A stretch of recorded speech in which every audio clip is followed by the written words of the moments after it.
guys, how's it hanging? Charlie here, your coach of the São Paulo Cyndaquils. With the awesome assistant coach Simba, and we're back together guys for the semi-finals of the Indigo Battle League, the season 1, and god, who would have thought we would come so far. And this battle is against Nick, RecklessBat, coach of the Texas Tyrantrums, actually the top voted scariest team overall of the IBL, so that's gonna be exciting. Yeah, actually it's the second time we're facing each other. We've already faced each other during the regular season and we got a clutch 1-0 victory, I believe. It was the only 1-0 during the regular season.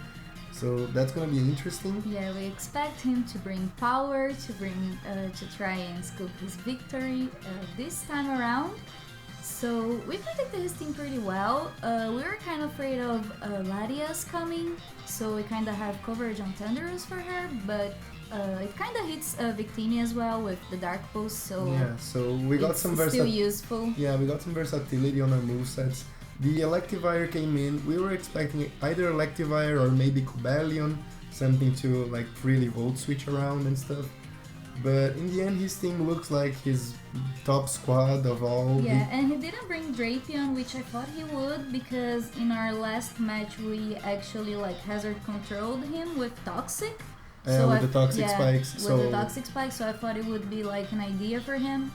But it is his best 6, maybe like Cobelli instead of something here, but... Yeah, he also brought both his electric immunities in Crocodile and in Electivire. Yeah, so that's gonna be a hard time for us to like Thunderbolt and Volt Switch around with. Yeah, but thankfully we didn't even bring the Volt Switch, and we aren't choiced in any sort of any fashion. Thunderous is actually E-bout, so I think we got a pretty good matchup here. And let's start out. Let's see how this goes. So right off the bat, he starts in with his Electivire, and thankfully we let off Constantine, and just as typical, we're not running Toxickill, we're running the Yache Berry, and who would have thought, right off the bat he pops the Yache Berry, and oh my god! Oh, that did a lot, that must be a great dude. And we fire an Earthquake back because we knew that with the Yache Berry we would leave. And he just hangs tie in there. Actually, it was like a 93% chance of KO, so that's a low roll, which is really unfortunate. We actually got a crit on our side and a low roll right after. But the Yache Berry popped, we actually got Glasgow to put in a decent amount of work, so that was pretty cool.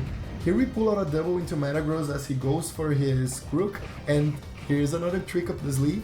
Yeah, we knew that we would be able to leave a knockoff from either this thing or the Tangrowth pretty nicely for Coverberry, so we just hit him with a Hammer Arm.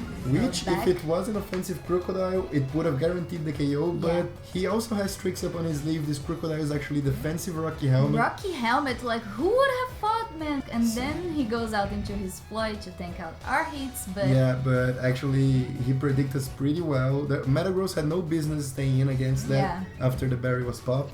So as we go into Vaporeon, he goes into Tangrowth to counter us, and we decided to stay in. Maybe he was gonna go for a knockoff predicting our switch.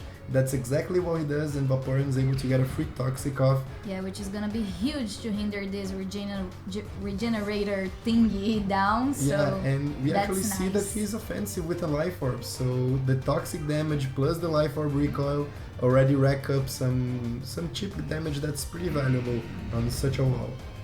Here he goes for Giga Drain and maintenance with its natural bulk. I mean, he's not specially defensive in any sort of manner, but he's pretty bulky. He's like a steel spider, so he can eat up the Giga Drain no prob.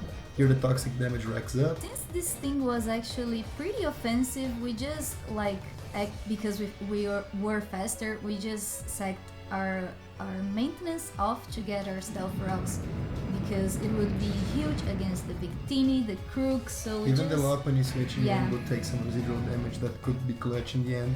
So I think that was a valuable trade, since he on his team as of now has no way of removing those hazards. It seemed like the correct choice. And the Toxic damage racks up in a point that Thunderous can just come in and check out this. The coverage is just too good. Oh my god, like it was an expert belt, but that did like just a fuck ton to a Pokemon that's just so bulky. Yeah. And here comes the fake out, which is like pretty free for any Pokemon because this thing has priority and is fast as fuck. If we went for a priority over on, it would just come after. And just as it Mega Evolves, it gets enough speed as no one in our team can outspeed, barring a Choice Scarf user. Yeah. So we just go out into Vaporeon to take the obvious fake out. And you guys can see the Vaporeon, it's so bulky, it's such a mermaid. It takes up the hit, it soaks up the hit.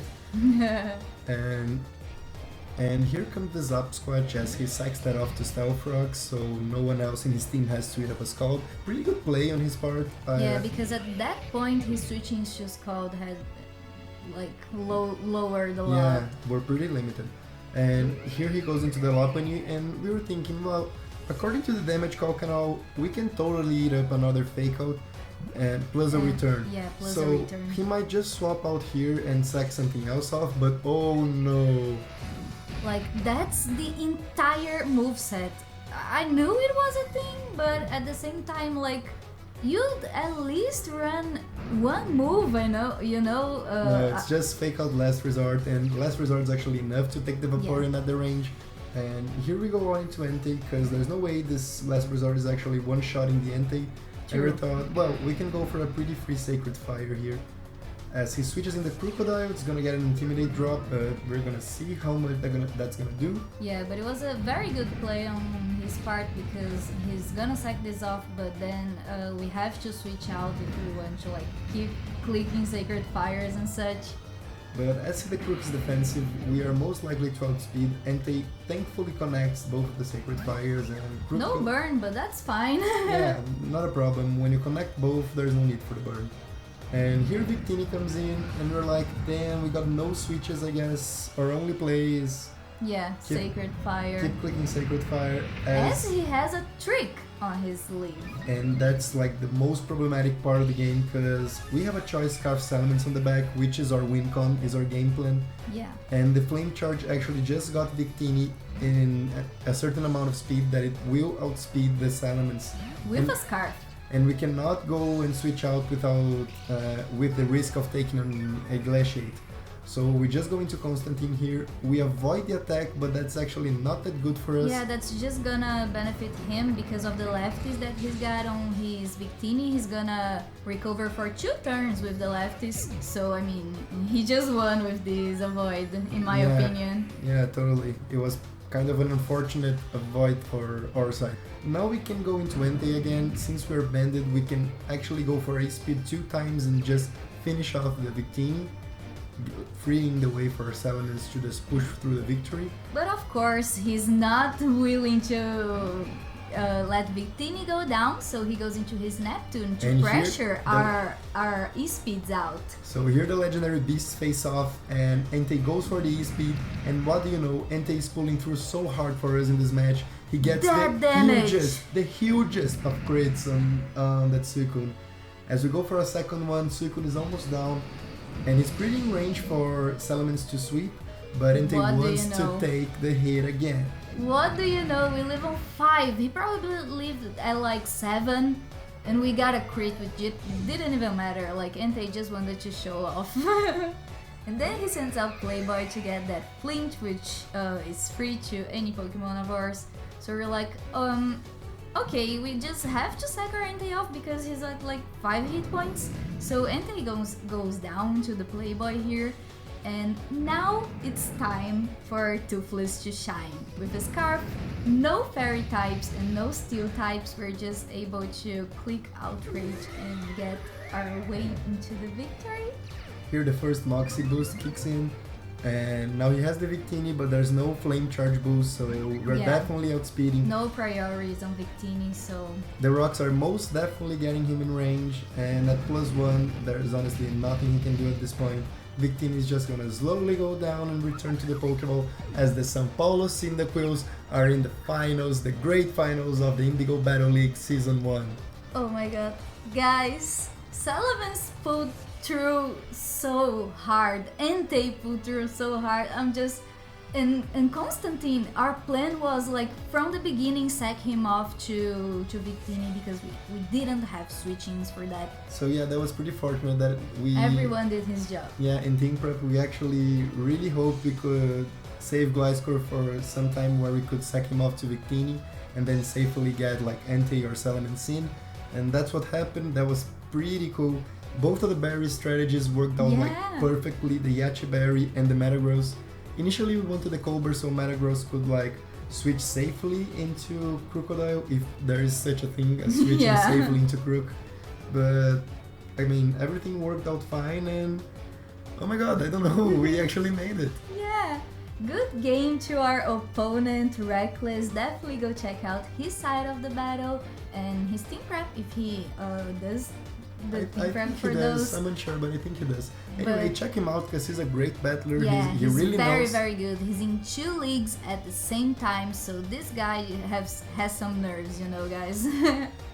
And with that, I guess we'll see you guys on the finals, and they're gonna be against Shell Shock.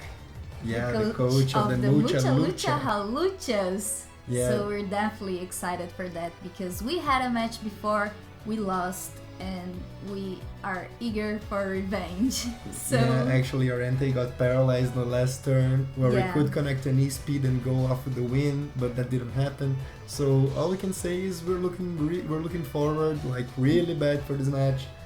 And I hope you guys are as well. Yeah, and we'll see what happens. So with that, we're gonna leave you guys for this week. And see you guys on the next one. Bye!